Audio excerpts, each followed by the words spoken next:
Vamos lá. Ok, muito bem. Sejam todos bem-vindos. Boa noite. Estamos iniciando a nossa aula de estrutura das demonstrações contábeis.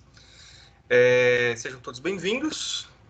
E para iniciarmos, nós vamos tratar de um assunto um pouquinho referente às nossas avaliações, nesse primeiro instante, e logo nós iniciaremos a nossa aula de fato, ok? Vou compartilhar com vocês aqui a tela. Ô, Marcos. Oi. Boa noite. O Danilo foi aceito? Porque o Gustavo, o Danilo, a Milena estão falando aqui para mim que não foram aceitos. Não precisa. Na verdade, aqui na minha aula não precisa aceitar. Eu desativo essa função. Fala para eles tentarem sair e entrar de novo. Beleza, agradecida. Valeu. Me avisa se der certo aí.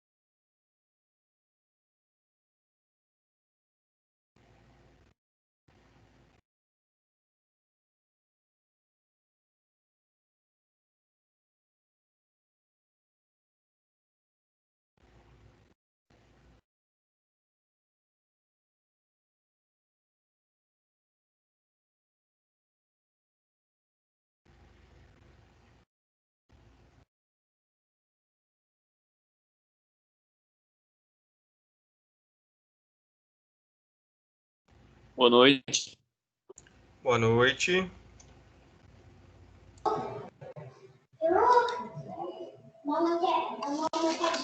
Boa certo? noite.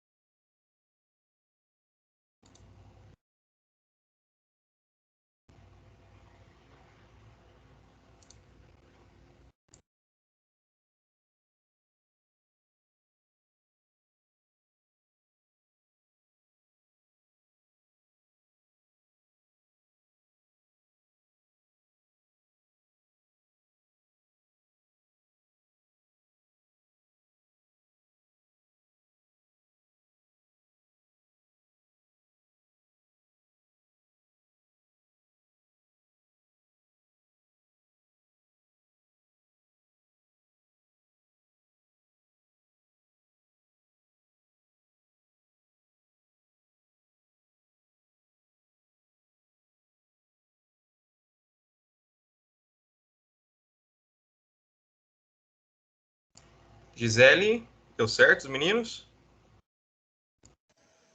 Eu acho que deu, não falaram mais nada. O Gustavo já entrou. Ok.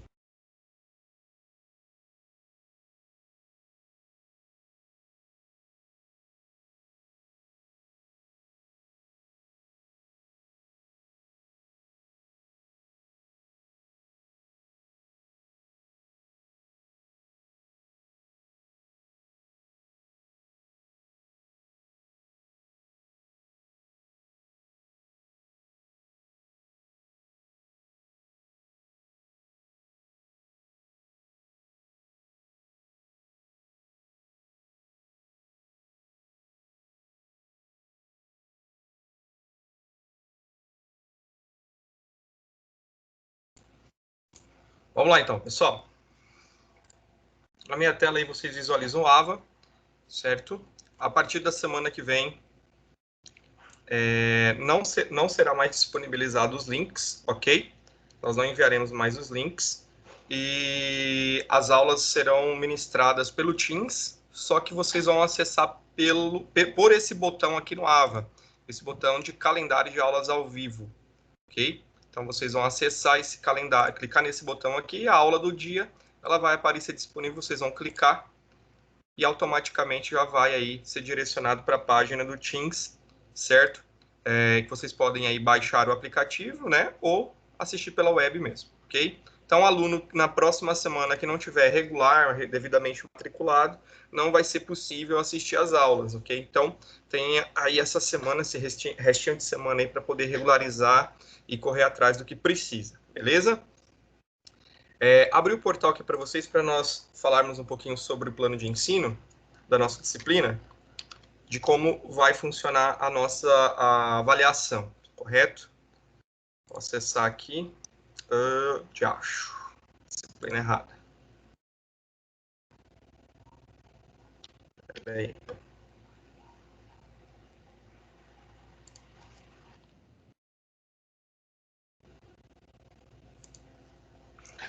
Dentro da disciplina, pessoal, nós temos as unidades de ensino, certo?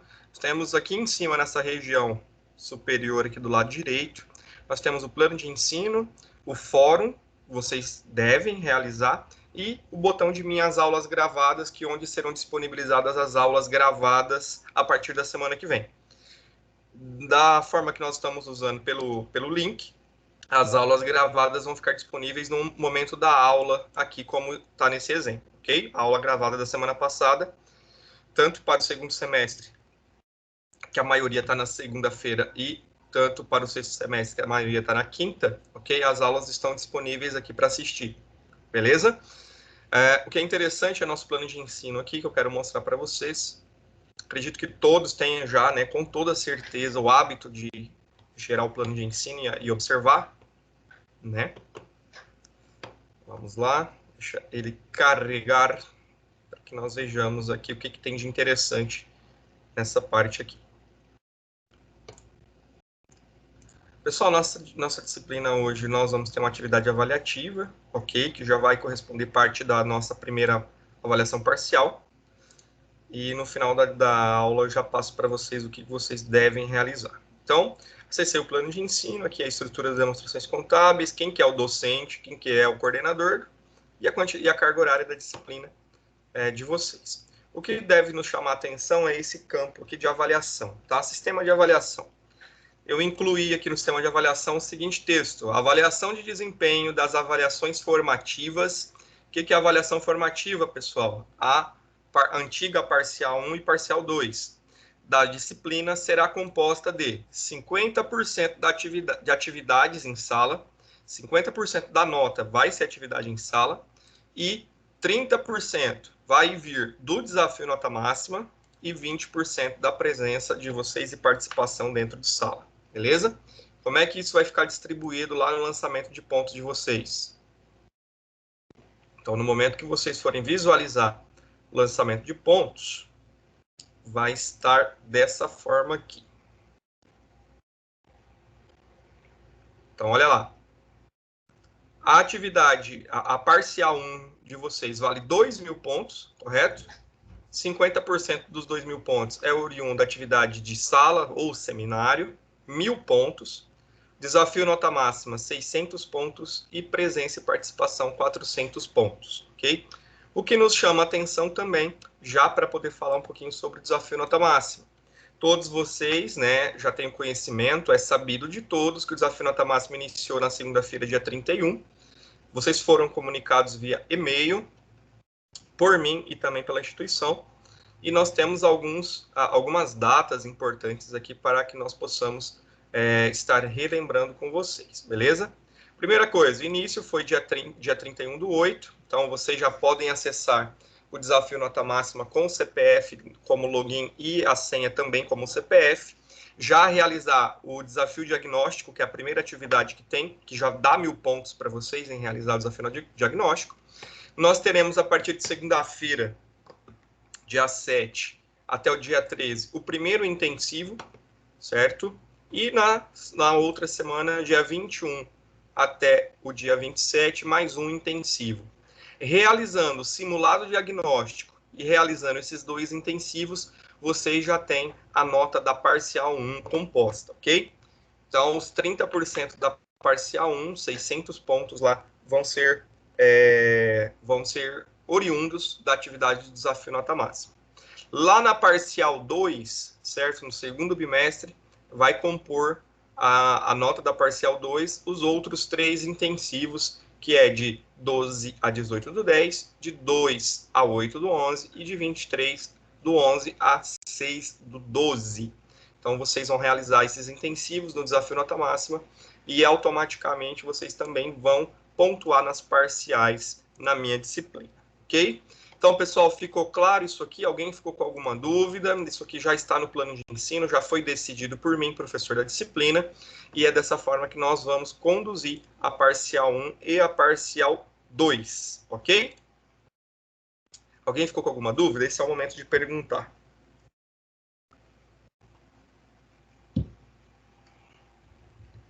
Não? Tudo certo? Então, vamos dar início, então, à nossa aula. Vou compartilhar com vocês a minha tela com o slide da aula de hoje e vocês me avisem, por gentileza, se estão visualizando. Um ponto interessante, pessoal, é com referência à participação em sala, né, que eu disse lá que corresponde a 20% da pontuação. Então, essa participação ela é controlada por mim. Eu consigo imprimir, gerar aqui no Teams, inclusive eu vou fazer agora. Eu preciso que esse usuário desconhecido aí, uma pessoa que entrou e não colocou o nome na hora de entrar no acesso, que se identifique. Por quê? Porque vai tomar falta na disciplina. Então, precisa estar com o nome lá, colocar pelo menos o nome e o sobrenome, para que seja identificado. Então, tem um dos colegas aqui que está como usuário desconhecido. Eu tenho a Amanda, o Daniel, o Danilo, a Gisele, o Gustavo, a Ju, a Letícia, o Lucas, a Mari, o Matheus, a Milena, a Cauana e o Miqueias. E tem um usuário desconhecido aqui que não se identificou no momento de acessar. Tá ok? Vai ser eu, mas eu não sei o que é que tá acontecendo, mas meu nome tá aqui. Se quiser depois eu print pra vocês verem. Vai ser eu quem? Rafael Jones. Ah, o Rafael. Beleza. Vou gerar a lista de presentes. Todas as aulas... É. Todas as aulas tá aparecendo assim, eu não sei o que semana aconteceu. Que vem não vai ter esse... A partir de semana que vem já não tem esse problema, tá? Bom você ter se identificado, que eu já baixei a lista de presença aqui, e depois eu incluo o manual lá, beleza? No problem dessa vez, ok? Tranquilo. Moçada, vocês estão visualizando minha área de trabalho? Sim. Slide? Sim. Não, não é área de trabalho, não, slide. Então, vamos iniciar aqui nossa disciplina de estrutura das demonstrações contábeis. Nós estamos estudando a unidade 1, vamos tratar do conhecimento teórico. Hoje nós vamos falar um pouquinho sobre as alterações introduzidas pelas leis 11.638 e a 11.941, certo? Que alteraram alguns critérios, alguns conceitos da 6.404, que trouxe algumas mudanças e alterações para a estruturação e apresentação das demonstrações contábeis.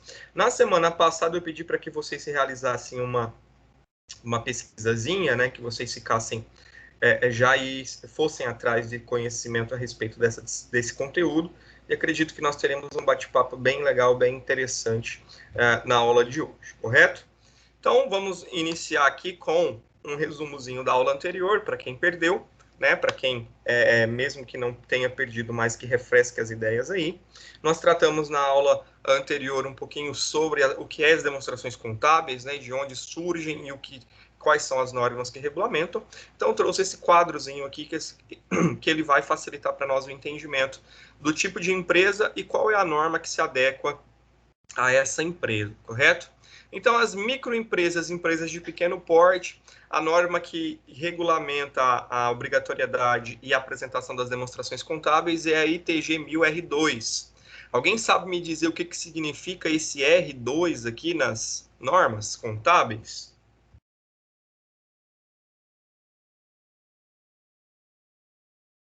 Alguém? Mais alguém? Um por vez, por gentileza.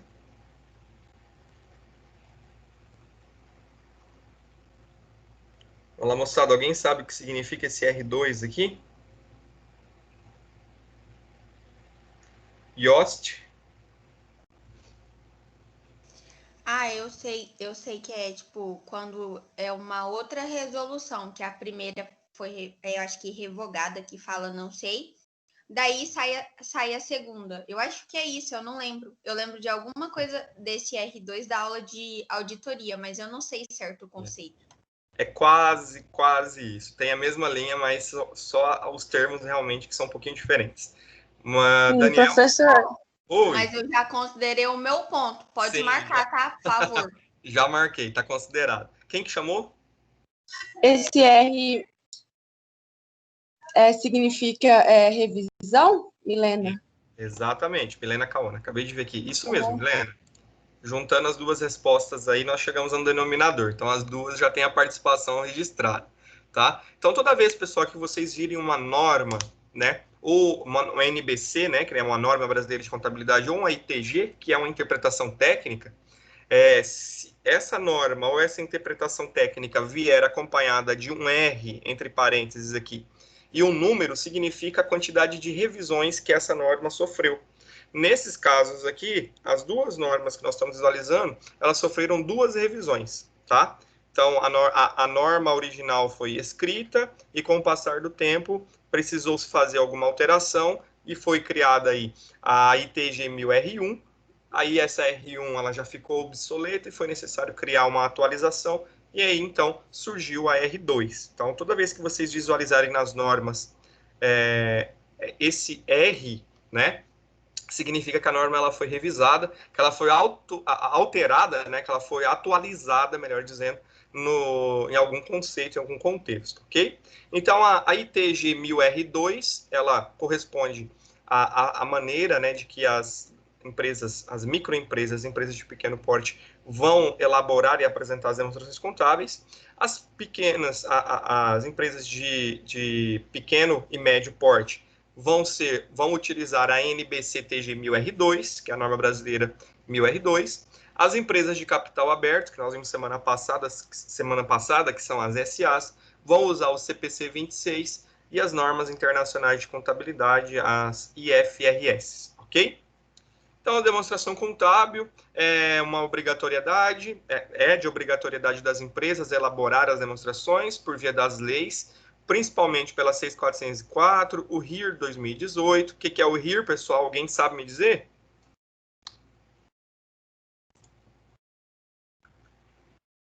Regulamento do imposto de renda. Exatamente, regulamento do imposto de renda. O regulamento do imposto de renda 2018 também traz algumas obrigatoriedades, algumas regras, certo? Dessas normas prescritas por órgãos regulamentadores, como resoluções emitidas pelo CFC, pelo nosso conselho, e também as delimitações elaboradas pela CVM, que é a Comissão de Valores Mobiliários, que tem uma função muito importante, tem um formato muito interessante aí com relação e a respeito à elaboração das demonstrações contábeis, ok? A apresentação das demonstrações contábeis. Vamos lá. Existem também algumas outras empresas, não, perdão, algumas outras resoluções. Eu estou respondendo um professor aqui no WhatsApp, acabei enrolando. Existem algumas outras resoluções também e algumas normas que trazem algumas informações específicas, certo? Como, por exemplo, o CPC 21, que vai tratar da demonstração intermediária, CPC 36, das demonstrações consolidadas de ligadas, coligadas em empresas matrizes e filiais. Então, como que deve ser elaborada essa demonstração contábil entre matriz e filial. CPC 35, das demonstrações separadas, e o CPC 45, que é a respeito da divulgação de participações em outras entidades. Então, empresas que têm participação de outras empresas, né, ou têm participação em outras empresas, utilizam aí do CPC 45 também como forma de regulamentar a maneira de como vai ser feita essa apresentação das demonstrações. Correto? Outras demonstrações que são importantes, que nós também precisamos destacar, como nós na semana passada falamos das obrigatoriedades, né? Das demonstrações que são obrigatórias, trazidas pela Lei 6.404. Nós também podemos citar algumas demonstrações que não são obrigatórias, mas que elas são acessórias, elas complementam ali as demonstrações contábeis das empresas e que trazem algum tipo de benefício, principalmente para o usuário da contabilidade, correto? Uma delas é o balanço social. Alguns de vocês já estão habituados com o balanço social, né? Ele é um relatório de sustentabilidade da empresa. Então, todas as ações que a empresa elabora, que a empresa realiza,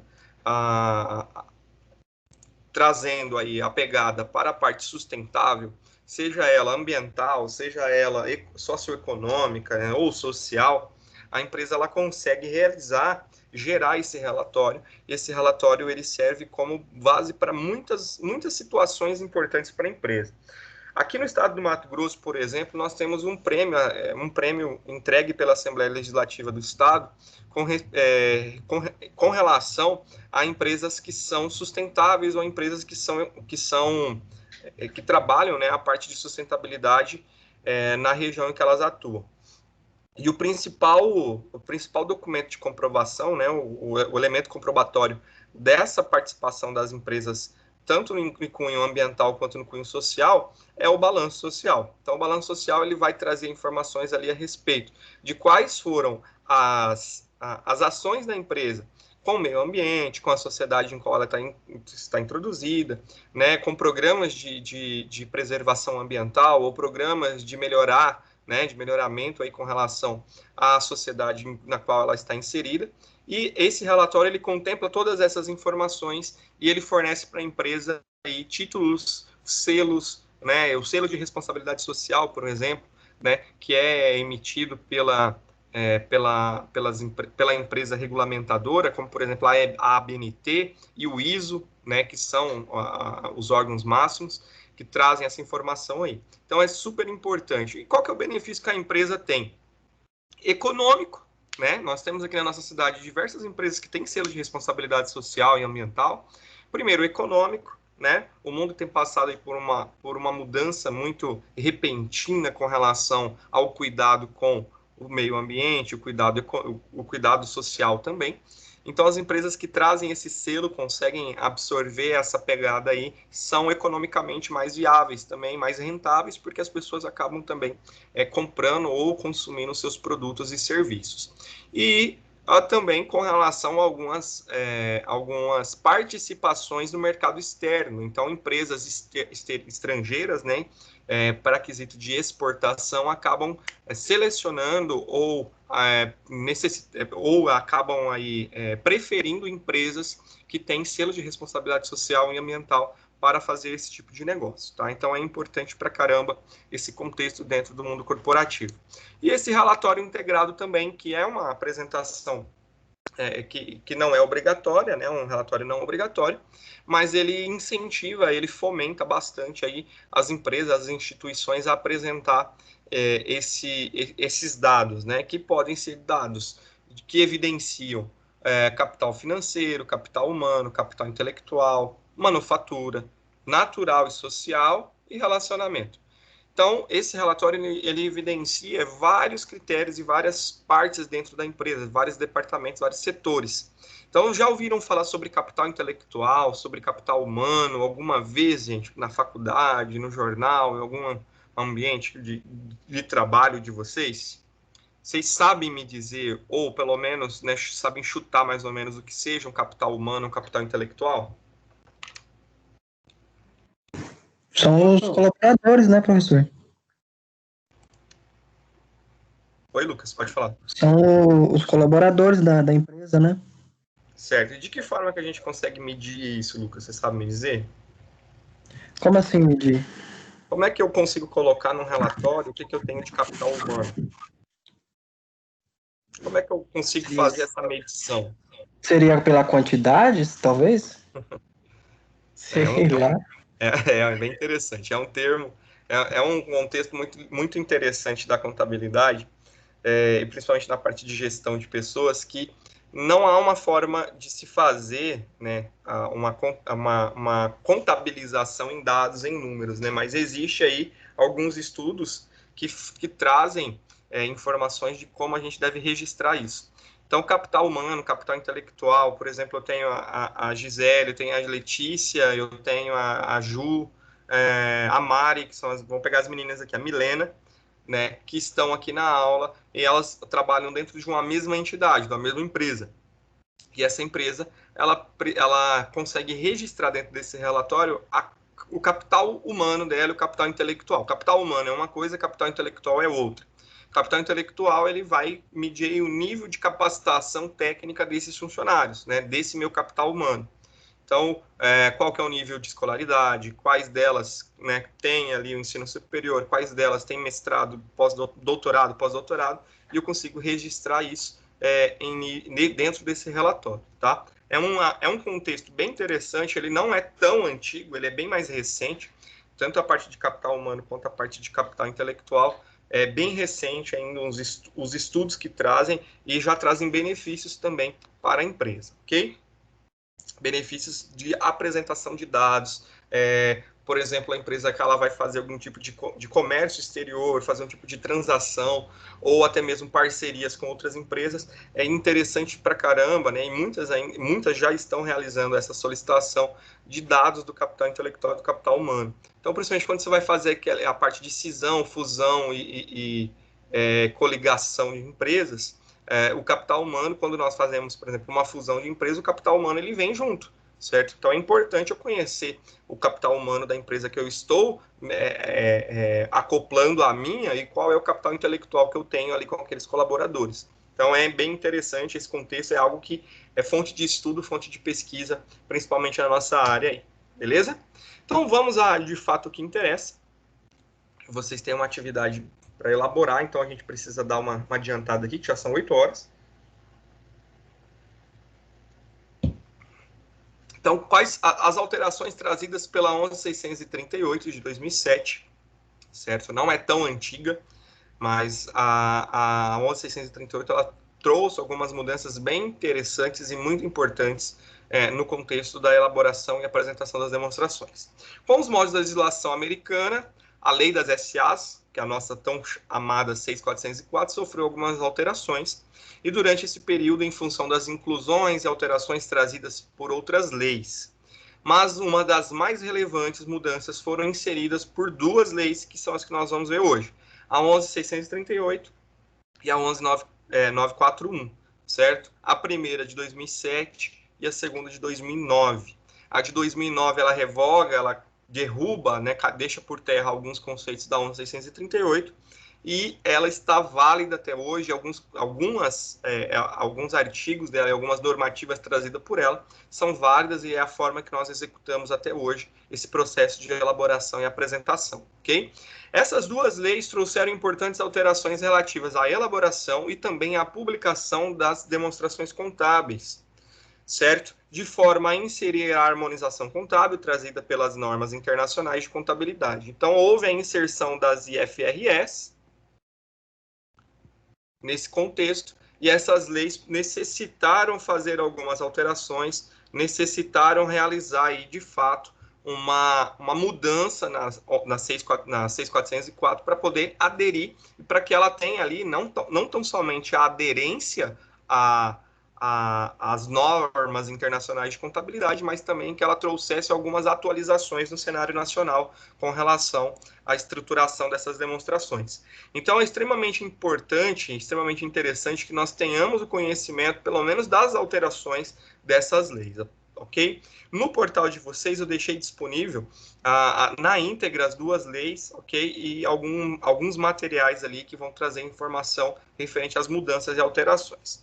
Além disso, a Lei 12.973 de 2014 extinguiu o regime transitório de tributação, inserido pela Lei 11.941.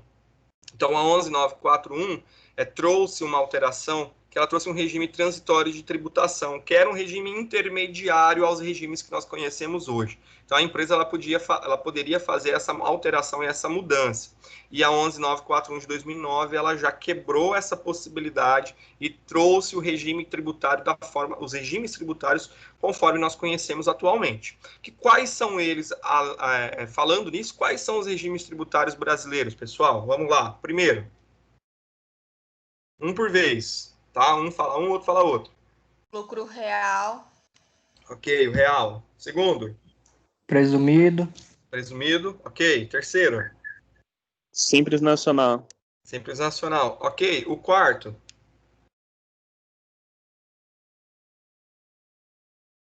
Lucro arbitrado, se eu não me engano. Aí, meu garoto, lucro arbitrado. Ok, achei que vocês tinham esquecido da minha primeira aula com vocês, lá quando vocês estavam no segundo semestre.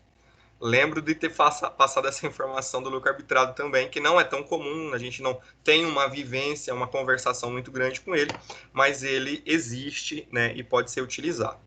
Tranquilo? Vamos lá. As mudanças conceituais dessas duas leis trouxeram impactos relevantes para as entidades. Então, houve a mudança. Eu lembro, inclusive, que o meu professor dessa disciplina, durante a faculdade, ele estava se formando. Ele se formou em 2007, o ano em que houve a alteração da 6.404. Então, tudo aquilo que foi aprendido durante a faculdade teve que ser reaprendido no ano da formatura. Então, o quanto essas leis elas mudaram o cenário da contabilidade, o cenário da apresentação das demonstrações contábeis. Por que o cenário da contabilidade? Porque demonstração contábil é o fruto do nosso trabalho, né? É a apresentação gráfica, né? É a ilustração gráfica de todo o nosso trabalho, de todo o nosso esforço, ok? Por alterarem a forma de reconhecimento e mensuração de alguns itens que eram extremamente relevantes, né? E que permanecem extremamente relevantes ao nosso critério de elaboração e apresentação das demonstrações, ok?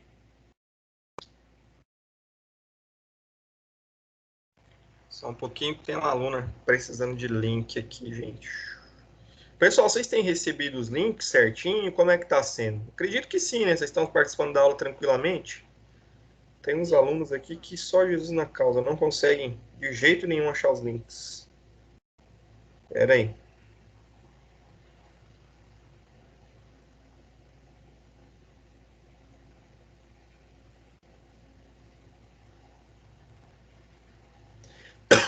Pronto, enviado. Mas isso tudo vai acabar. Semana que vem tá tudo tranquilo, né? Então vamos entender um pouquinho.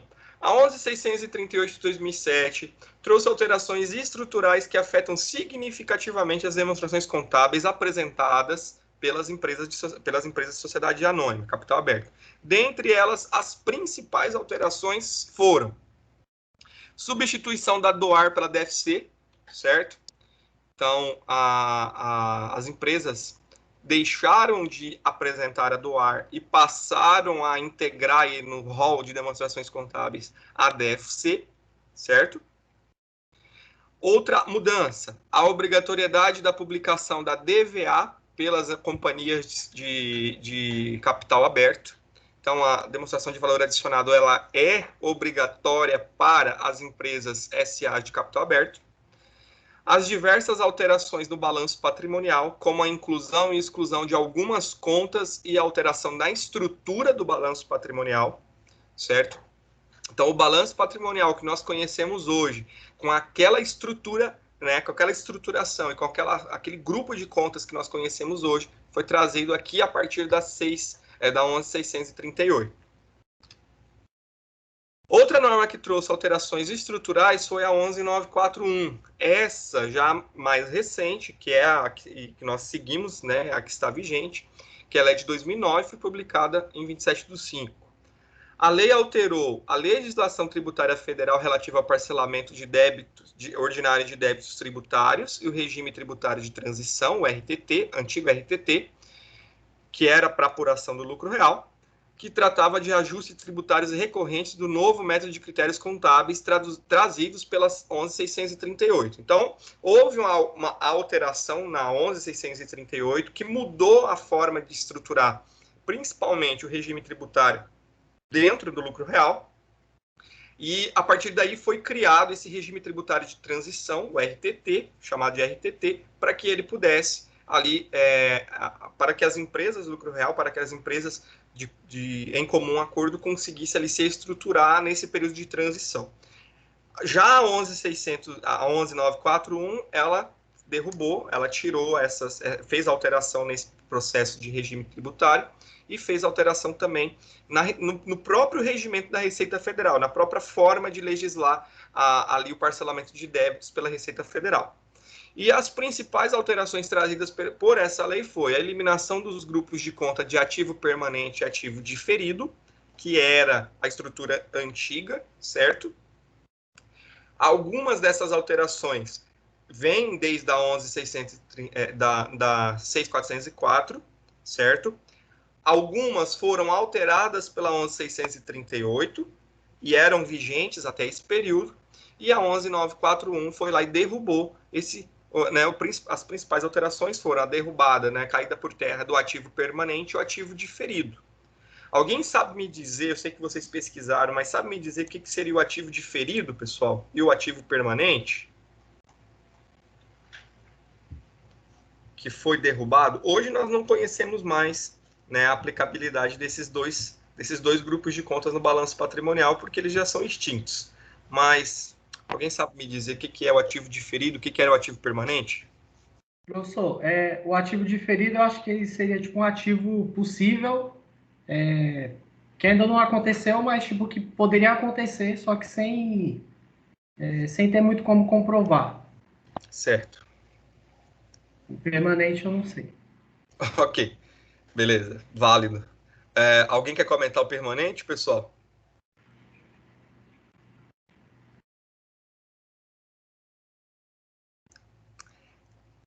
Nós conhecemos ele hoje com outro nome. Inclusive, essa lei fez a mudança do nome dele. Tá? Daqui a pouco vocês vão lembrar. É os bens e os direitos?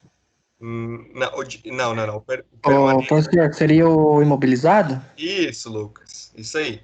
Nós conhecemos hoje como o grupo de imobilizado lá, tá? Ele que foi alterado, beleza? Mas é porque ele tinha algumas regras que foram obsoletas e que caíram por terra com o passar do tempo. O diferido, Danilo, é exatamente isso aí, só que tem mais uma situaçãozinha.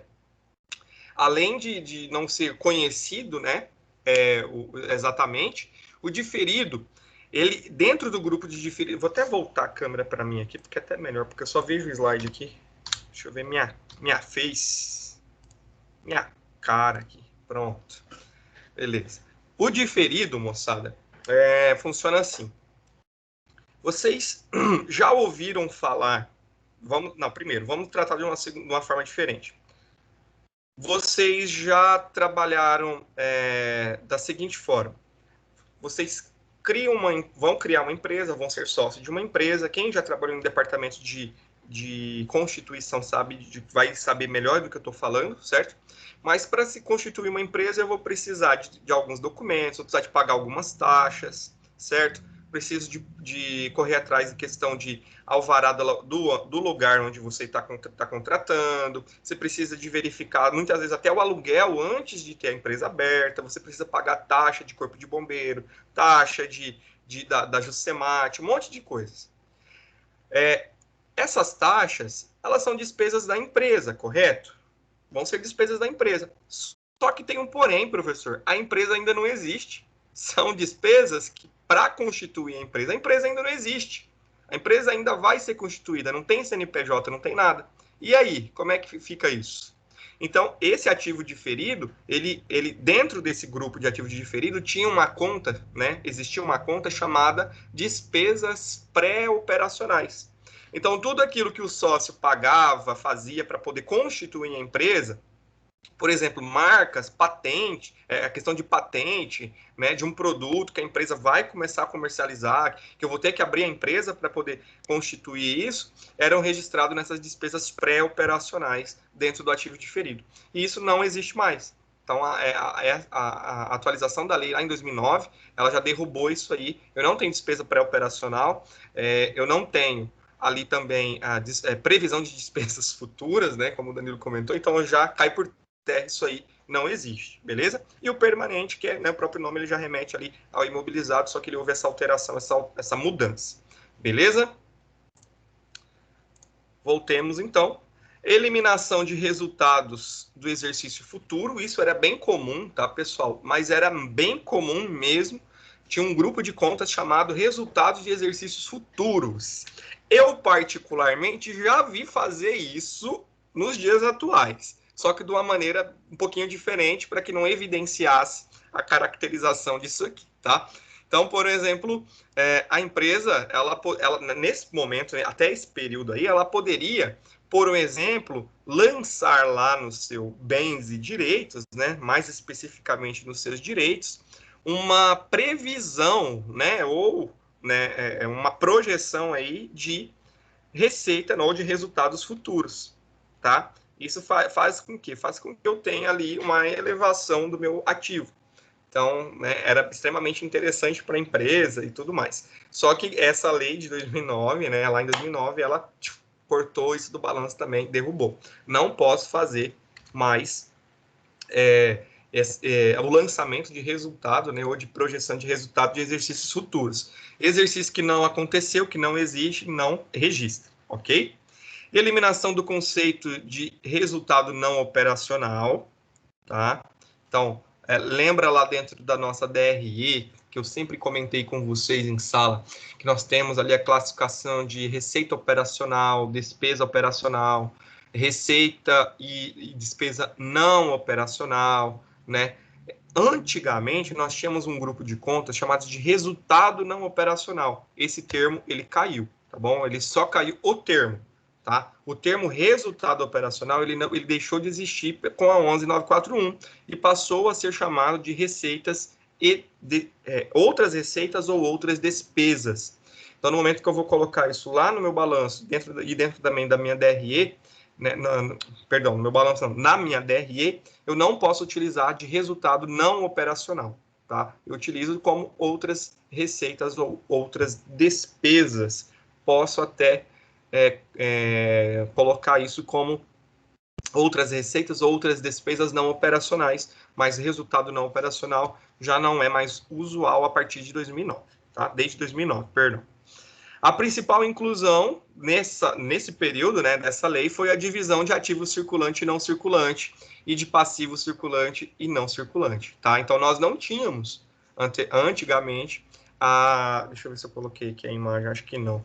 Nós não tínhamos, antigamente, a usabilidade, né, a separação de circulante e não circulante. Isso foi trazido em 2009.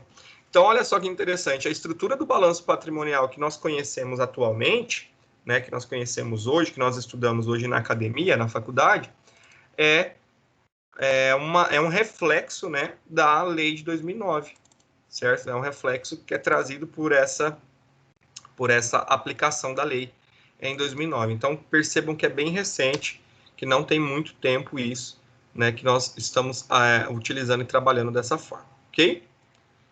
Deixa eu só achar aqui o artigo, que é um artigo que vocês vão trabalhar, que eu já compartilho com vocês também. Acho que eu não salvei o dito cujo aqui. CPC 26. Tá, muito bem. Já eu abro ele para vocês aqui em tela. Então, principais alterações da 11.638 é substituição da DOAR pela DFC, a obrigatoriedade da aplicação da publicação da minha DVA e também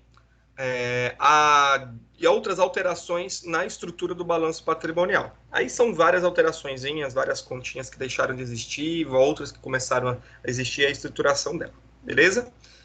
Então, repetindo, 11.638, principais mudanças, substituição da minha declaração de origens e aplicações pela demonstração de fluxo de caixa, a obrigatoriedade da publicação da DVA pelas companhias de capital aberto e algumas alterações na estrutura do balanço patrimonial, certo? A minha 11.941 de 2009, que é a mais recente, a que eu utilizo como base, que nós utilizamos como base até hoje, teve, primeiro, principal mudança, principal alteração, a criação, né, a inclusão da separação de ativo circulante e não circulante, e também do passivo circulante e não circulante. A eliminação de conceito de resultado não operacional passou a ser outras receitas e outras despesas. Eliminação do grupo de ativo permanente diferido, tá? O permanente e o diferido, né, na verdade, o permanente ele teve ali a eliminação do grupo, mas houve a inclusão do ativo imobilizado lá embaixo, e também o ativo diferido que foi completamente extinto nesse período, ok? Então, a composição do balanço patrimonial introduzida pela 11941 está em vigor atualmente, que é o que nós utilizamos, e foi esta alteração que trouxe a divisão de ativo circulante e não circulante, bem como de passivo circulante e não circulante, que nós também podemos chamar de realizável a longo prazo, né?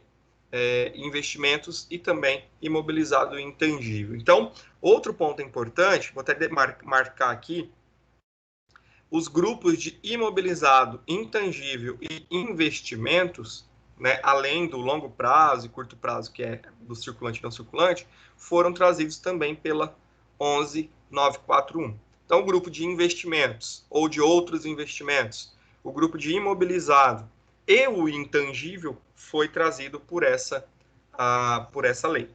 Então, a composição do balanço patrimonial a partir de 2009 ficou da seguinte forma: a estrutura como nós conhecemos hoje. Ativo compondo ali os meus bens e direitos, o circulante, que é o curto prazo, né, o dentro do período contábil, dentro do exercício, o não circulante, que entra o meu realizável a longo prazo, os meus investimentos, né, que são além do período contábil, o meu imobilizado, porque automaticamente ele já é não circulante, e o meu intangível, que são as minhas marcas, patentes, software e tudo aquilo, todos os meus bens que não são palpáveis, e aí chega o total do meu ativo. Houve-se até uma discussão há um tempo atrás, pessoal, que inclusive, vocês sabem, né, eu já não trabalho mais dentro de escritório contábil, hoje já não executo mais atividade contábil propriamente dita, né, o débito e o crédito mesmo, trabalho mais com a parte da consultoria e a faculdade apenas, mas houve uma discussão um tempo atrás, enquanto eu ainda estava trabalhando, fazendo registro de uma determinada empresa, com relação, pessoal, à interpretação de imobilizado. Então, assim, muitas pessoas, muitos profissionais, né, eles têm, né, um pensamento que eu julgo ser equivocado pelo fato de que julgam lançar no imobilizado todo e qualquer tipo de equipamento, de aparelho, certo? Todo, de qualquer valor, certo? De qualquer valor. Só que se nós formos pensar, né, perante a lei, perante a norma contábil, nós estamos fazendo isso de forma equivocada. Então, por um exemplo, eu compro um telefone fixo para usar na minha empresa, certo? Esse telefone custou R$50. R$50. Muitos realizam o lançamento desse telefone lá no meu ativo imobilizado. O que vocês acreditam? Quero saber da opinião, porque a contabilidade é uma ciência não exata, a gente pode discutir com relação a isso. Na opinião de vocês, deve-se realizar o lançamento de um aparelho de telefone num ativo imobilizado? Professor. Não. Justifica. Vamos lá, por vez. O Lucas começou. Vamos lá. Eu jogaria direto na despesa em bens de valores irrelevantes. Boa, Lucas. Concordo contigo. O Gustavo também pediu para falar. Vai lá, Gustavo. Não, eu só disse que não, pois o valor dele é muito baixo. Aí... Certo. Ok. Eu julgo que o valor assim, eu julgo que o profissional ele tem que ver qual que é o bem e qual que é o valor dele. Pois, por exemplo, eu comprei um aparelho de telefone, mas um aparelho de telefone no valor de R$600. Aí é uma coisa que já é diferente, né? Certo. Ok. Beleza. Gisele, eu acho que foi você que queria comentar, né? Mais alguma coisa? Eu ia jogar também na mesma conta que o Lucas falou, e também a gente precisa avaliar a vida útil, né? Porque também não adianta jogar uma coisa no imobilizado, sendo que ela tem uma vida útil muito pequena. Exatamente. Ela pode considerar o valor, por exemplo, pode ser R$1.200, como a gente considera num imobilizado, mas a vida útil dela é muito pequena, então não tem o porquê da gente lançar isso num ativo imobilizado. Exatamente, Gisele. Você chegou num ponto que eu gostaria até de abrir ali para nós discutirmos, né? De onde vem o valor de R$ 1.200 para imobilizado? Gente, primeiro, né, dá para poder, nós conseguimos absorver essa informação de que o imobilizado pode ser lançado acima de R$ 1.200. Nós podemos observar o regulamento do imposto de renda, que ele tem essa informação. Se eu não estiver enganado, é o CPC 27 que trata do ativo imobilizado. Eu não estou com ele aberto aqui, mas eu acredito que seja o 27 que trata do imobilizado. E tem um outro decreto, só que ele é um decreto bem antigo também, mas eu acredito que ele ainda é vigente. Se eu não me engano, ele é de 70, 77, 80, algo assim. Que ele diz o quê? Que o ativo imobilizado ele pode ser considerado com valor a partir de R$ 1.200. Então, tudo que for menos que R$ 1.200, eu nem preciso considerar como ativo imobilizado, já jogo logo lá na conta que o Lucas falou, né? Despesa com itens irrelevantes, né? Ou bens de pequeno valor, enfim, qualquer conta nesse sentido, como despesa de fato. Beleza. Só que se o meu produto, o meu bem, ele não tem lá os 1.200. E por que vem desses R$ 1.200? Vamos entender esse mundo primeiro. Por que R$ 1.200? O regulamento do imposto de renda, ele diz que para ser dedutível, certo? Porque o imposto, dentro do regulamento do imposto de renda, diz que para um bem, né, ou o ativo imobilizado, para ele ser dedutível, ele tem que ser superior a R$ 1.200. Com menos de R$ 1.200, ele não é considerado como um bem dedutível no imposto de renda, então não precisa nem fazer esse lançamento. Então, usamos na base nessa premissa de que um bem de 1.200, acima de R$ 1.200, ele é considerado imobilizado, e abaixo de R$ 1.200, ele não é considerado imobilizado. Aí nós vamos analisar uma segunda situação, que é aquilo que a Gisele falou. Onde está no grupo, né, dentro do balanço patrimonial, onde está o imobilizado? Ele está dentro do não circulante. O não circulante, ele considera a vida útil, né, a partir de 12 meses, ou com mais de um ano, né, ou ali dentro a mais que um exercício social, né, vamos usar esse termo. Então, se eu compro, por exemplo, um telefone que custa R$60, eu acredito que ele vai durar pelo menos 1 ano e meio, 2 anos na minha empresa, certo? Acredito eu. Mas, entretanto, porém, todavia, contudo, esse aparelho, ele é um aparelho que ele tem um valor inferior aos R$1.200. Jogando isso para um contexto empresarial e na questão de gestão, é interessante, né, que esses pequenos bens, esses bens de pequeno valor, com valores menores que R$1.200, sejam, de fato, lançados e contabilizados dentro da minha despesa da minha empresa, e não dentro do imobilizado. Por quê? Geralmente, as empresas de pequeno porte, ou até algumas empresas grandes também, elas não têm controle patrimonial, controle de imobilizado.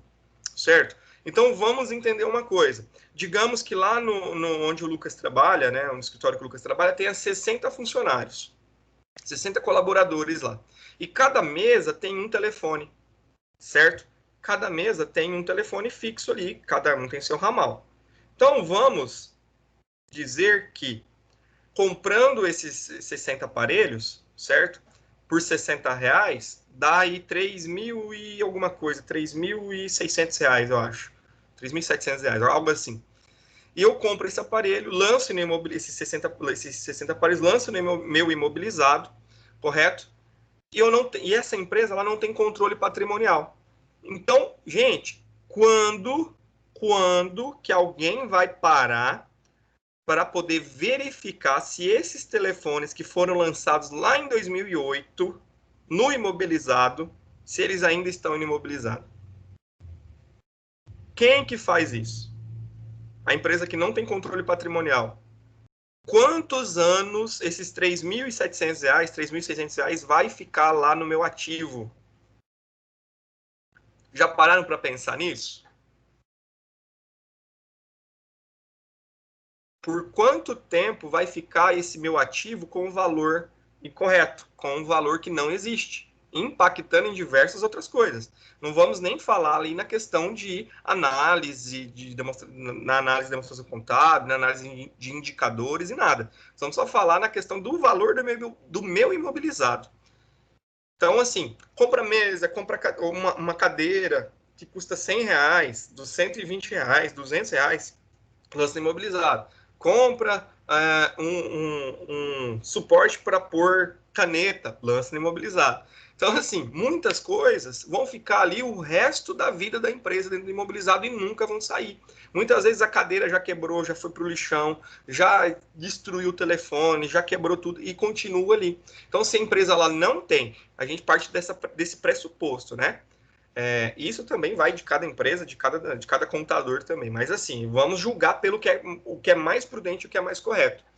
Se a empresa ela não tem uma gestão patrimonial, o correto mesmo, o preto no branco, é lançar imobilizado acima de 1.200, conforme está no regulamento do imposto de renda, conforme está na lei, e o que for abaixo disso, direto na despesa, de fato. Por quê? Porque é uma despesa, certo? Então, mas se a empresa ela tem controle patrimonial, coloca etiquetinha lá na cadeira, coloca etiquetinha no telefone, ela faz esse controle, ela sabe que quando estragar aquele telefone, estragar aquela cadeira, ela vai dar baixa no imobilizado, ela vai tirar aquilo dali, aí sim é aconselhável, aí sim é interessante. Por quê? É algo que tem uma verificação constante. Então, se lancei a cadeira lá de R$600 no imobilizado, se ela quebrar e eu faço esse controle patrimonial, eu descarto essa cadeira, eu vou lá no imobilizado, faço a baixa por perca, deteriorização do bem. Então, eu acabo diminuindo meu imobilizado e tá tudo certo, não tem problema. Mas se a empresa ela não tem essa análise, ela não tem esse controle, o indicado correto seria não realizar esse tipo de lançamento. E vocês estão corretos mesmo em afirmar a forma que vocês fazem. Ok? Ô, Márcio. Oi. Mas daí, no caso, esse valor de R$1.200 seria unitário, né? Exatamente, Tipo, unitário. Ah, tá. Unitário. Por exemplo, já aconteceu de eu pegar nota fiscal para lançar, certo? De eu pegar nota fiscal para lançar, e eu tenho lá 6, vamos dizer que, eu não lembro qual que era o produto com precisão, mas, por exemplo, assim, eu vou usar um exemplo da cadeira. Eu tinha 5 cadeiras lá, dava um valor de R$1.900, certo? A primeira sensação que você tem é, por exemplo, você pega uma nota da Dismec, por exemplo, fala, caramba, né, cadeira. Você olha o valor total, né, quase R$2.000. Você, caramba, é imobilizado, né? Pô, Dismec, cadeira, o valor tá acima de 1.200, pau na máquina, vou lançar imobilizado. Aí eu fui lá e eu observei a quantidade de cadeiras. Caramba, o valor unitário é inferior aos 1.200. Então, o que eu faço com esse lançamento aqui, com essa nota? Despesa. Despesa com bens de pequeno valor e não imobilizado. Beleza? Nesse sentido. Já aconteceu comigo o seguinte, por exemplo, uma determinada empresa, né, comprar lá pneus de caminhão, comprar, quase 20 pneus de caminhão a 1.300 cada. Eu não lancei como imobilizado, por causa que eu analisei a vida útil daquele bem, né, porque não pode estourar e tal. Geralmente... Aí não tem também de pegar e lançar como imobilizado pelo fato do valor unitário dar, né? O valor unitário passou dos 1.200, né? Mas aí a gente vai analisar a vida útil também.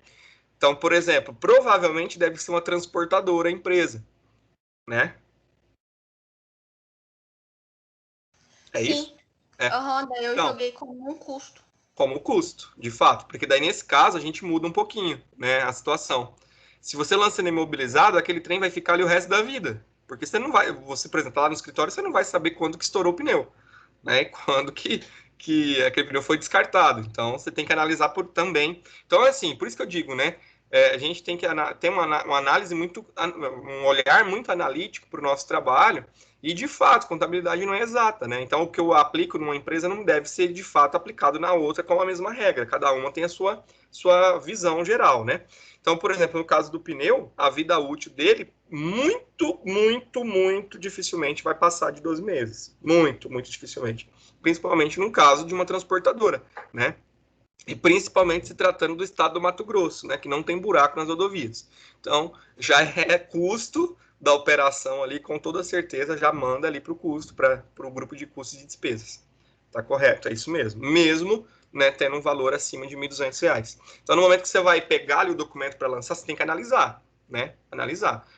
Analisar primeiro o valor, analisar a vida útil, né? E verificar de que maneira isso vai acontecer. Então, olhando aqui para o nosso slide, se eu lançasse, por exemplo, a Gisele lançasse, por exemplo, os pneus aqui no imobilizado, aqui no imobilizado, né, já não seria correto, porque o imobilizado está dentro do meu grupo de não circulante. Então, a vida útil do bem ali já está completamente abstrata, não consigo realizar esse lançamento. É isso mesmo. Alguém mais quer comentar alguma coisa? Ou dizer uma experiência?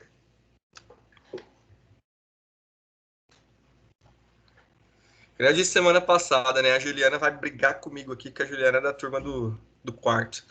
Né? Mas, assim, dar aula para a turma que está quase terminando, ou que a maioria já trabalha no mercado, né? Já está no mercado aí da contabilidade, é muito mais dinâmico, né? Porque, às vezes, vocês trazem coisas que vocês vivenciam no dia a dia, a gente consegue discutir. Já a moçadinha que está lá no segundo semestre, que é a disciplina de segunda, né? A mesma disciplina de vocês, só que na segunda, lá eu tenho o segundo semestre e o quarto semestre, que é a turma da Ju. A Ju tá aqui perdida com a gente, não sei porquê. Ué? Ela tá matriculada na de quinta e a turma dela na de segunda. Mas faz parte.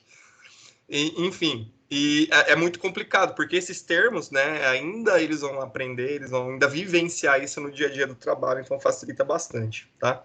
Alguém já teve experiência? Mari, o Miqueias também? Já vivenciou o momento assim, eita, professor, você falando agora aí, a Gisele falando, os meninos falando também, caramba, percebi que eu lancei o trem errado, já lancei muita coisa errada com isso. Eu também, tá, pessoal? Já lancei muita coisa no imobilizado, até um dia eu tenho um senso crítico ali, e me tocar para entender que aquilo que eu estava fazendo, de fato, ia impactar em algum lugar. Então, toda vez que a escrituração contábil é algo muito legal. Eu, particularmente, amo demais fazer escrituração. Por quê? Ela faz a gente pensar. Não é algo que tem que ser mecânico. Pá, nota, fornecedor, CNPJ, valor, pá, pronto. Não, você tem que pegar o documento, você tem que analisar o documento, entender o que aquilo quer dizer. Isso eu me lembro muito da Paty hoje. A Paty sempre falava assim, a Patrícia era uma gestora que tinha no escritório, ela sempre falava assim, você tem que falar com o documento. O documento, ele fala com você. Olha o documento, ele está te falando alguma coisa. Então, você consegue ali absorver tudo aquilo que tem naquele documento. Então, a escrituração é principalmente para vocês acadêmicos, né, que estão começando na vida, na profissão de contador, é muito interessante vocês passarem, pelo menos que seja um estágio, na parte de escrituração, na parte de lançamento, que você aprende muita coisa interessante, muita coisa importante com relação a documento, a lançamento, a débito, crédito, a lei, porque às vezes gera uma dúvida ali, caramba, eu lanço no imobilizado ou não lanço? Onde eu vou tirar essa dúvida? Cara, corre para o CPC. Vai ler CPC, aí do CPC você acha uma outra lei, você corre para outra lei, você cria já um contexto, um conceito ali, e assim, o crescimento que você tem é fantástico. Oi, pode falar. Só ia dar o aviso que o meu Teams ele caiu. Ah, tá, tranquilo. Não, já tá de volta, tá sossegado. Beleza.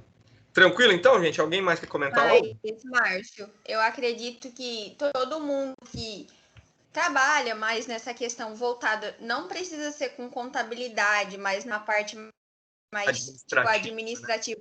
Né? A gente conversa assim, eu acho que é mal de contador, ficar conversando com o contador, com o documento, até a gente entender isso. Os pensamentos fluem mais quando a gente conversa com os documentos. As pessoas julgam a gente como loucos, né? Mas de verdade, se você perguntar para ele, ele vai te dizer alguma coisa. A nota fiscal te conta muita coisa. Principalmente quando tu pegas uma nota fiscal e, na verdade, você não pega uma nota fiscal, tu pega um canhoto, um slip, né? Gente, vocês sabiam que aquele canhotinho de cartão de crédito que você passa na máquina se chama slip? Então, você pega um slip de cartão, é constrangedor. Tinha um recibo manual de uma borracharia e o slip do cartão tava dizendo que era uma boate. Então, como é que você lança isso aí, pessoal? Agora eu quero jogar para vocês a bomba. Como é que vocês lançam? O pagamento no cartão da empresa Primeiramente, de um clube noturno e o documento de uma borracharia. o meu tava como uma pescaria, tá? E aí, o que eu fiz? Eu não lancei, eu rachei dando risada. Eu não conseguia pensar na hora. Tive que rir. Ai, meu Deus do céu, as coisas que a gente passa. Fala aí, o Gustavo. Fala aí, o Lucas, como é que faz o lançamento disso aí? Danilo, como é que lança esse negócio? Joga para retirada de sócio. Boa. Lança lá na retirada, antecipação do sócio. Meu Deus. Já passaram por isso? Já peguei umas dessas aí, gente. É complicado. O mais interessante, eu acho que assim, da minha experiência, foi pegar um post-it escrito uma manteiga e R$5. Essa foi o ápice da vida profissional de um contador, foi lançar um pote de manteiga a R$5 num post-it, escrito à mão. É um documento contábil, gente, tem de tudo. O meu veio o seguinte recado. Desculpa, não emiti as notas. Motivo, eu esqueci. Desse jeito. Quase Foi morri. sincero. Foi sincero, pelo menos, né? Vamos dar o crédito.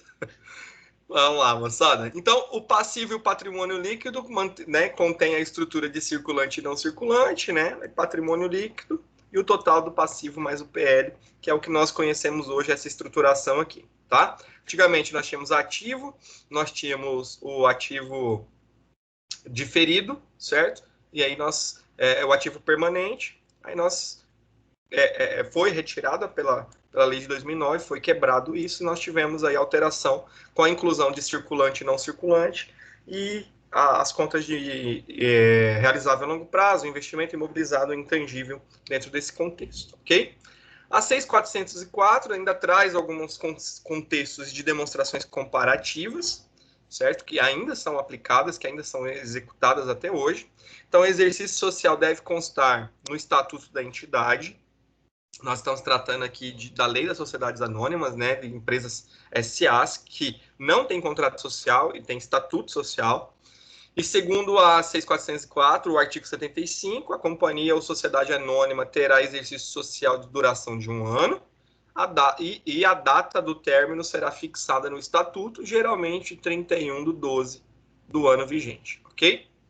E conforme o parágrafo único do artigo 175, na constituição da empresa, da companhia, e nos casos de alteração estatutária, o exercício social poderá ter algum tipo de alteração, algum tipo de mudança nesses casos.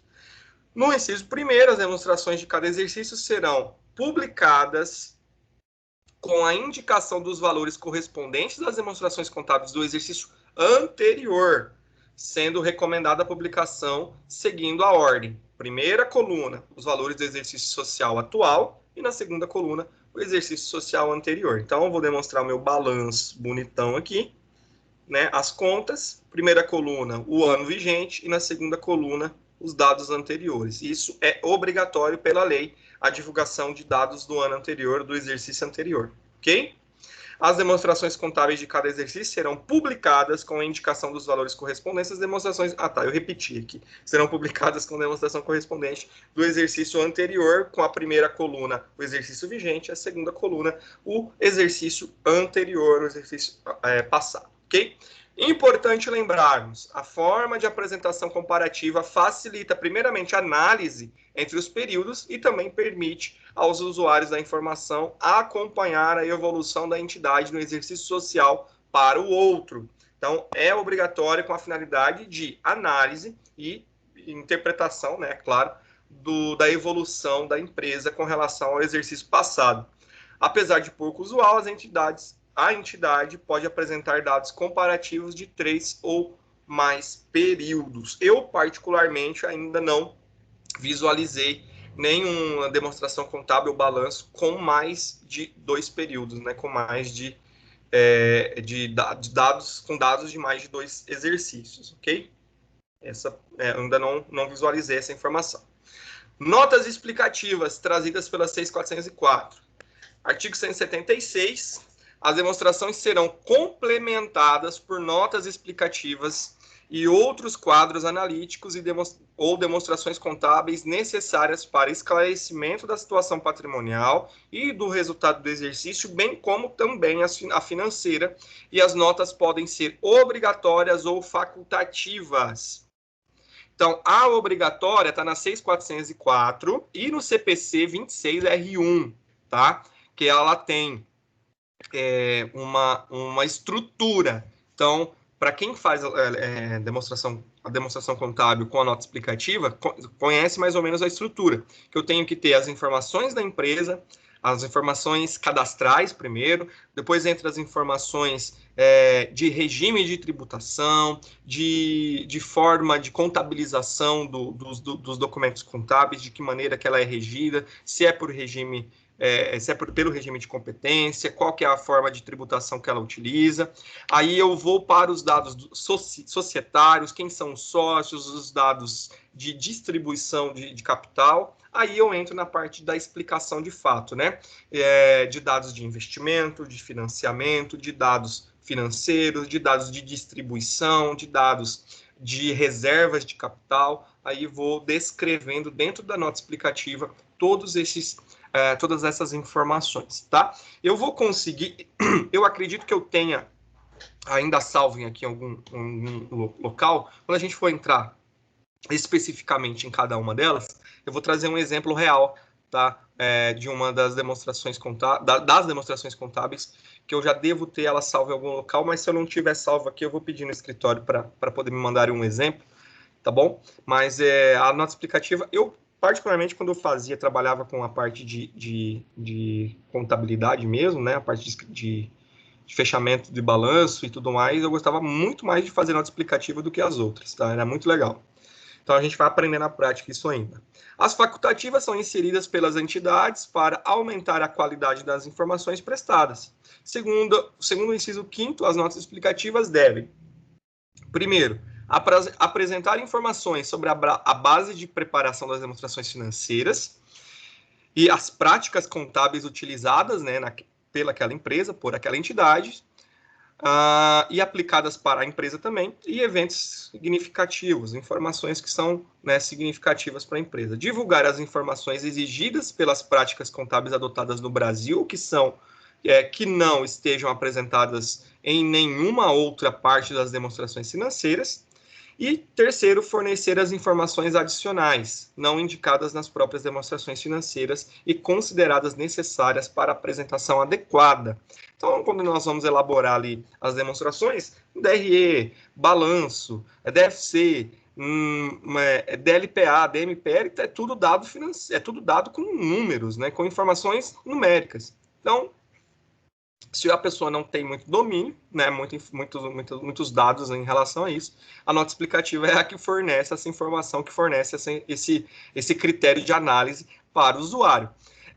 O usuário, ele vai ter acesso a algumas informações para também realizar a análise, né, análise numérica, análise estatística, análise financeira das demais demonstrações.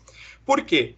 Porque entendendo o regime de apuração de receitas, entendendo o regime de apuração dos tributos, né, o regime de tributação dela, entendendo quais são as normas que ela segue, quais são as leis, quais são as normas técnicas que ela utiliza como base para lançamento, para escrituração, ela vai ter com toda certeza aí mais fundamentação para poder realizar a análise financeira. Então, a análise financeira, ela depende também da nota explicativa para poder conhecer, entender o contexto empresarial, o contexto estatutário, o contexto societário dessa empresa e o contexto contábil também. Então, é super, extremamente importante. Nota explicativa, ela pode ser aquela obrigatória, que é um relatório que é gerado, anexado às demonstrações contábeis, e ela também pode ser uma não obrigatória. Então, por exemplo, dentro da própria demonstração contábil, eu posso colocar no rodapé alguma informação, posso colocar numa lateral uma informação, posso colocar um asterisco num dado e levar essa informação a um rodapé, a uma nota no rodapé. Então, há essas possibilidades dependendo aí da forma que a empresa ela adota, ok? Nós tratamos aqui, né, de quais são as obrigatórias, as facultativas. Elas utilizam base de apresentação e principais políticas contábeis. Então, as políticas contábeis significativas aplicadas na preparação das bases das anotações financeiras foram incluídas nas respectivas notas. Então, toda a parte financeira, a parte de políticas, né, a serem aplicadas, políticas contábeis, dados contábeis, deve ser inserido. Demonstrações financeiras foram preparadas com base no custo histórico. Então, aqui é um exemplo, né, de que forma o contexto da nota explicativa ele deve ter ali no seu completo teor, ok? Vamos para a nossa atividade avaliativa, pessoal. Então, eu consegui concluir dentro do meu esperado. Vocês vão fazer a leitura desse conteúdo, certo? Eu vou até abrir ele aqui no nosso...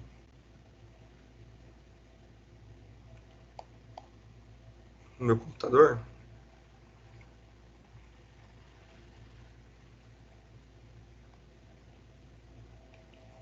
Vou pegar ele aqui para nós. Esse aqui é um documento.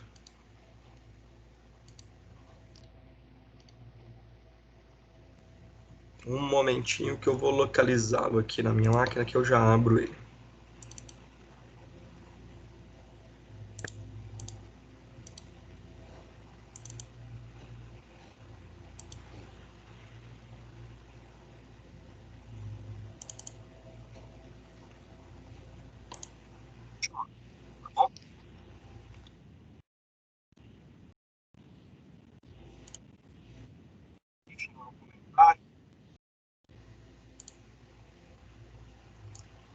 Só um minutinho.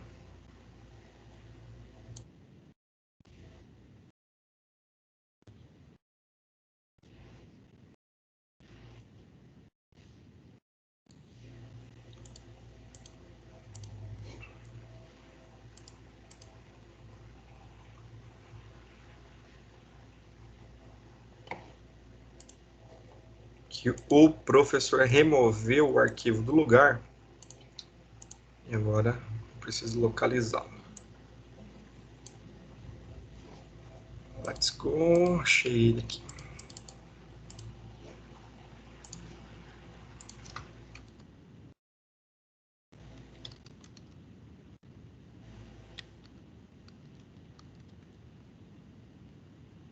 Pessoal, enquanto isso, alguma dúvida, alguma pergunta, algum comentário?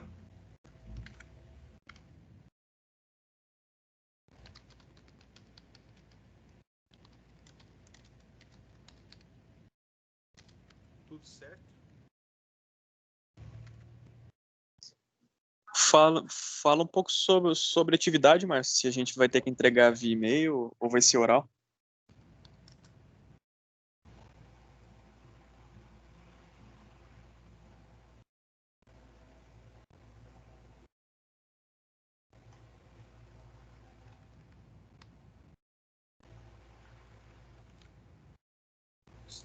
Tudo.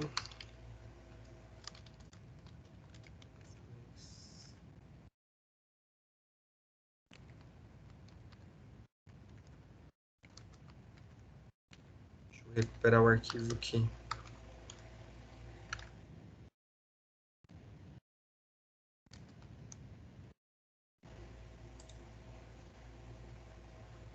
Achei você. Vou compartilhar com vocês aqui agora. Pessoal, esse é o artigo. Ele trata das mudanças societárias na estruturação do balanço patrimonial. Ele é um estudo que vai trazer aqui para vocês já um resumo, né, mastigado aí da 11.638 e da 11.941. Então, ele trata das principais mudanças, ele tem uma estruturação do balanço aqui, de como era e de como passou a ser a estrutura do balanço após a 11.638, certo? Então, a estrutura que nós tínhamos pela 6.404 e a que nós passamos a ter pela 11.638 em 2007, certo? E em 2009, ok? Então, esse artigo aqui, ele traz também o comparativo, então, da 11.638 e passou a ser a 11.941 de 2009. Então, é a que nós temos vigente hoje, é o que nós temos dentro do nosso escopo, ok? Então, o que vocês vão realizar para nós? Se vocês não conseguiram fazer a leitura ali do QR Code, esse arquivo aqui ele vai ficar disponível para vocês já agora dentro do portal, nessa aula, certo? Lá na unidade 2, na unidade 1, sessão 2, na pós-aula. Então, vai estar lá o artigo e as instruções que eu vou passar para vocês agora. Então, vai ter lá novamente, tá? Vocês vão realizar a leitura desse artigo, ok?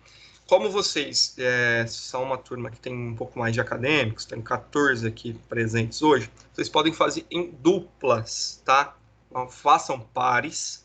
Vocês vão realizar a leitura desse material, vocês vão fazer uma síntese desse material, certo? O que é uma síntese? Síntese são os principais pontos, né? Não é um resumo, é uma síntese. Vocês vão realizar a leitura, anotar as principais alterações, as principais mudanças, o que realmente é relevante, e vocês vão montar ali um slide, certo? De no máximo 10 páginas o slide, e vão apresentar na próxima aula em dupla, ok? Essa apresentação vai ser de 8 a 10 minutos, não é uma apresentação da vida de vocês, não é um TCC, ok? É uma apresentação para vocês discutirem, é mais nesse sentido de bate-papo mesmo, tá? Então, por exemplo, vai entrar o Gustavo e a Milena, que são os primeiros que estão aparecendo para mim. Então, a Milena vai abrir o slide, vai começar a comentar sobre as principais mudanças, o Gustavo também entra comentando, aí eu entro comentando, os colegas também comentam, então a gente vai ter bastante coisa interessante aí, beleza? Os demais, vamos fazer em dupla, porque eu acho que facilita, não sei se vocês preferem dupla. O que vocês acham? Acho que dupla é melhor do que individual, senão a gente vai passar muito tempo para ouvir o mesmo conteúdo, né? Como é o mesmo conteúdo. E o que vai ser interessante? Além da síntese, que vocês trouxessem exemplos reais, né? Exemplos do dia a dia, que vocês visualizam essa estruturação aí que vocês fazem, beleza? Então, estamos combinados? Ok? Entenderam? Aí eu vejo que depois de falar 40 minutos, o microfone está fechado, né? Graças a Deus não está. Então, ficou claro, gente? Nós vamos realizar a leitura desse artigo, certo?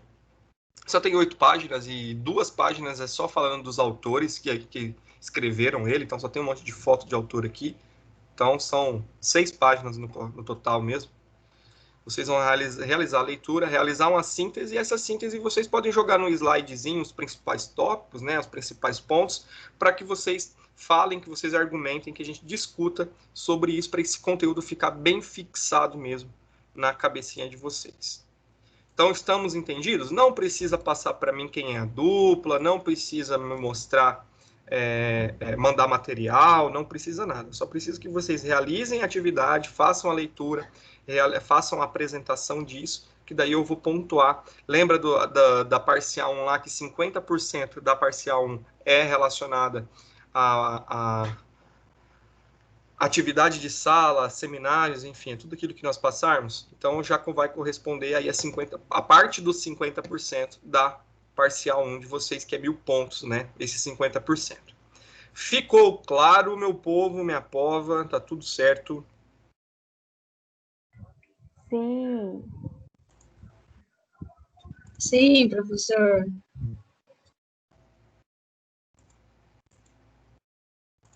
Sim, pessoal, Sim. ou não? Isso. Todo mundo ficou mudo? Sim, tudo certo, professor. Sim. Sim. Pessoal, acho que a minha conexão travou aqui, não estou conseguindo ouvir vocês. Espera só um minutinho. Espera só um pouquinho, eu vou só dar um reset aqui e já volto.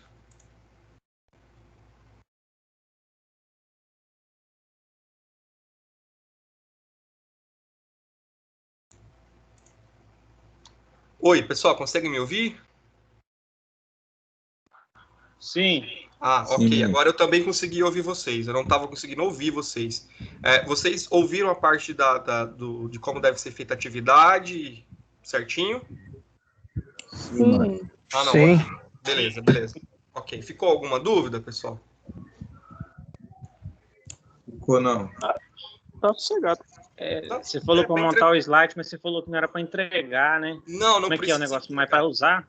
Vocês vão usar na apresentação. Então, por exemplo, na próxima aula, por exemplo, você vai apresentar, aqui no Teams tem um botão aí de compartilhar. Bandeja de compartilhamento. Você vai clicar e compartilhar o seu slide.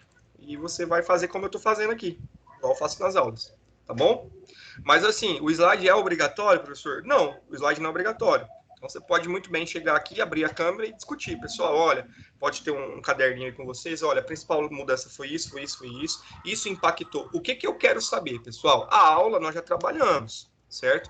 Eu quero analisar de vocês qual que é o senso crítico de vocês. Qual que é a análise que vocês vão fazer dessas mudanças. Principalmente nos impactos dessa mudança. Então, vocês vão ler, entender, mensurar isso, entender isso, de que forma isso impactou, como essa mudança impactou o cenário, como impactou as empresas, como impactou a contabilidade, e vão trazer essa essência para a gente. Então, é rapidinho, é 8 minutos, 10 minutos no máximo. Então, já passa para o próximo e a gente dá continuidade. Beleza? O slide não é obrigatório, tá? Só faz quem achar interessante. Ô, Márcio. Oi. O artigo tá onde mesmo? Em que aula do portal? Vai estar na pós-aula da 1.2. Ah, tá. É porque eu abri aqui. Uhum. Não achei. Não, vai estar. Eu vou postar ainda. Ah, então tá. Tá, agradecida. Beleza, disponha. Então, pessoal, ficou tudo entendido? Tá tudo ok? Então, vocês vão ter aí um feriadinho ainda para poder se discutir, bem mais tranquilo. Então, acredito que vai dar tudo certo. E a gente apresenta na próxima aula. Beleza? Beleza, professor. Beleza. Beleza, Marcos. Fantástico. Pessoal, então, se alguém tem alguma dúvida ou quer perguntar alguma coisa, esse é o momento. Se não, só lembrando, mais uma vez, desafio nota máxima, tá? Vou bater na tecla. Faça o desafio nota máxima. É importante, é necessário. Avaliem a nossa aula lá dentro do AVA. Então, entre no AVA lá em avaliar a aula. Dá lá o feedback para nós da aula de como está sendo, o que a gente precisa melhorar, como é que está sendo as nossas aulas, tá bom? Eu peço que vocês façam isso mesmo. Entrem agora aí, ó, já abre a tela do computador, já dá esse feedback pra gente. E do mais, pessoal, nós estamos à disposição. Precisar, a gente está por aqui, beleza? Olha, para mim, você podia dar aula todas as matérias, porque é a mais legal. Tô falando sério. Ai, meu Deus do céu. Então, coloca isso lá, tá? Coloca isso lá. Agora dá o ponto de participação para a Gisele, professor. Puxar o saco, senhor. Beleza, pode deixar. Já vou dar o ponto. Tá certo. Pessoal, já baixei a lista de presença, ok? Então, façam lá, beleza? Comentários positivos sempre são bem-vindos, né, pessoal? Mas os negativos são melhores ainda, né? Porque a gente acaba criando ali um senso de sempre melhorar, sempre de fazer melhor, né? Nós, inclusive, tá uma loucura, louco para voltar da aula presencial, porque, gente, é muito legal, tá? Gostei bastante da ferramenta, essa ferramenta é muito legal, muito interessante, ajuda muito. Diminuiu os nossos gastos, né, com combustível para ir para a faculdade, com roupa suja para poder lavar. Lógico, entendo isso. Só que já deu, né? Já tá bem chato, já chegou no limite. Então, quanto antes a gente voltar, melhor. Mas, enquanto a gente não pode, o que nós temos hoje é isso, né? Para que a gente, esse ensino remoto emergencial, a gente está aqui, mas a gente sempre precisa de melhorar, né? A gente não pode deixar a qualidade cair. Então, é interessante vocês comentarem lá, professor, acho interessante você fazer isso, acho interessante, a aula podia ser melhor nesse sentido, às vezes o professor está falando muito rápido, falando muito devagar, então é muito interessante vocês darem esse feedback, tá? e lá tem essa ferramenta, e inclusive não, ela é anônima, tá bom? Então, não tem problema, pode falar, que a gente vai... É anônimo, vocês não são... não é mostrado quem é o aluno que fez o comentário. Tanto pelo bom quanto pelo comentário de melhoria, não tem problema. Beleza? Então, eu sempre peço que vocês façam toda a aula, eu vou falar isso, que eu acredito que vocês, como nossos clientes, né, como meus clientes, têm todo o direito de dar um feedback do nosso trabalho. Não só meu, mas de todos os meus professores. Tá? A minha equipe de professores foi escolhida a dedo, foi escolhida um a um. Então, vocês sabem que eu prezo muito por esse tipo de qualidade. E, realmente, quem não faz parte do time e não está ali jogando para somar, infelizmente, a gente tem que, né, deixar a pessoa à disposição para um outro emprego, enfim. E a gente faz essas mudanças sempre que necessário. Então, não só das minhas aulas, mas de todos os meus professores, eu acredito que vocês possam aí complementar e acrescentar informação e dar também a oportunidade de melhoria para cada um. Beleza? Porque às vezes a gente está do lado de cá, a gente não consegue, quando a gente expõe o slide, quando vocês forem apresentar, vocês vão ver. Quando a gente coloca o slide na tela, a gente já não vê mais vocês. Quem está com a câmera aberta, some. Quem está aparecendo aqui, some. A gente só vê o slide. Então, muitas vezes dá a sensação que a gente está falando sozinho, né? E às vezes a gente acha que a gente está arrasando aqui na aula, que a gente está descendo a lenha e realmente está uma porcaria. Então, esse feedback é bom para que a gente melhore. Tranquilo, meus queridos? Muito obrigado pela presença, pela participação de vocês. Estamos concluindo aí um pouquinho antes das 9, tá? Mas acredito que tudo que precisava ser falado a gente falou. É muito legal quando a gente consegue discutir um pouquinho, trazer experiências do dia a dia de vocês, que a aula fica muito mais interessante, enriquece muito mais o conteúdo. E isso é muito bom. Espero que a gente tenha sempre esse tipo de conversa, esse tipo de bate-papo. A aula deixa de ser uma aula e passa a ser um bate-papo, troca de ideia, troca de informação, troca de experiência. Beleza? Agradeço a todos. Se ninguém tem mais algo a dizer, nós damos por finalizada a nossa aula de hoje. E tenham todos uma excelente final de semana, um excelente feriado. Quem for viajar aí, leva nós, tá bom? Tá difícil. E aí, tô desde cedo procurando. Vou até parar a gravação aqui, tá? Pera aí, deixa eu finalizar. Pronto.